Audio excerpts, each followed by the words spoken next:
I hate it when this happens. You know, you put on the build and then you just expect you expect something to work straight away, and then you got this, you know, like the circling, it's just working. So what people do, especially in the digs team, they press up to see if there's any widgets. If there's no widgets on the screen, then you know that it's definitely sort of crashed. So what I do, I just press the home button.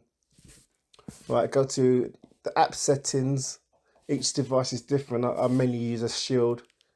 Go to your Kodi app or Kodi fork.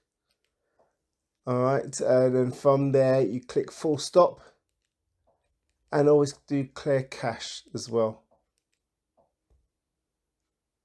All right, just give it a couple of seconds and open it or launch it. Hopefully that should fix it. That should fix that problem. But like I say, it normally happens on big builds. For me, I use Dr. Manhattan, and it does happen on there quite a lot. Quite a lot. But smaller builds, you should have no issue really.